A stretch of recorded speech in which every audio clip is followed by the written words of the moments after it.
Welcome back. Last week, the Buffalo Bills safety Damar Hamlin collapsed on the field and went into cardiac arrest. Now, some people are worried about whether or not they should continue to let their kids play sports. Well, today we have Dr. Brian Curtis with us to help ease some of those fears as we discuss how to keep our kids safe in sports. Doctor, good morning. Good morning. Glad to have you here. So can you tell us a bit about what happened to Damar Hamlin on the field? Obviously, lots of news reports over the past several days. From a medical perspective, though, what happened? Yeah, so there's a thing called a comedio cordis, which is what happens is somebody takes a blow to the chest.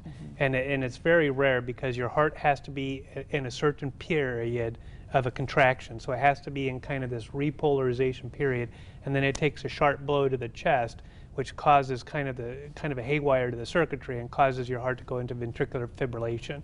And that's what happened to him. He stood up, was up for about a second or two, and then he collapsed.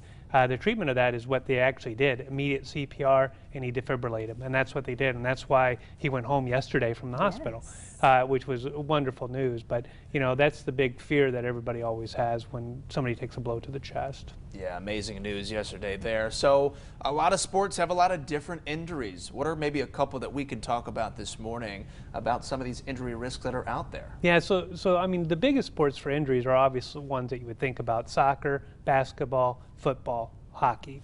Big sports, all contact sports. So those tend to cause the most injuries that we see within the sports. And the ones people are always concerned about, obviously, are cardiac issues and concussions. But what people don't think about is these non-contact sports of kids with overuse injuries. So you see a lot of stuff in the literature where these teenagers getting Tommy John surgery, which you never heard of until the last decade, was unheard of in a kid. And so that's a definite overuse injury. Right. And so what are some symptoms of concussions that parents and coaches should look out for?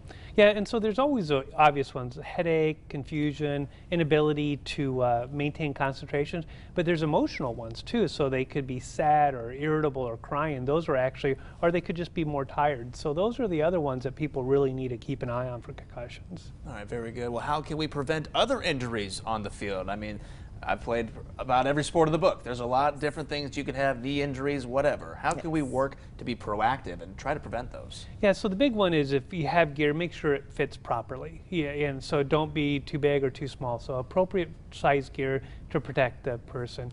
The other one is periods of rest. I mean, you see these kids and they don't have any periods of rest. So their body needs time to recover.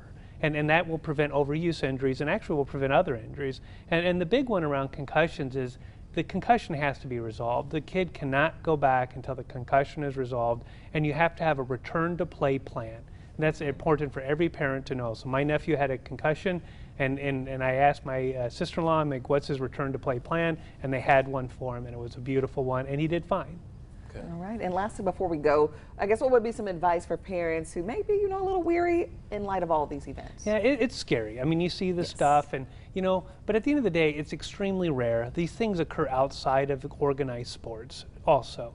But the big thing is sports are important for kids. They're organized activity. It teaches them teamwork. It teaches them leadership skills, which have been shown to have people, they do better in life overall. Yeah. It teaches them how to resolve conflicts, and best of all, they make friends. And it gets them outside, and they're active, and they have fun.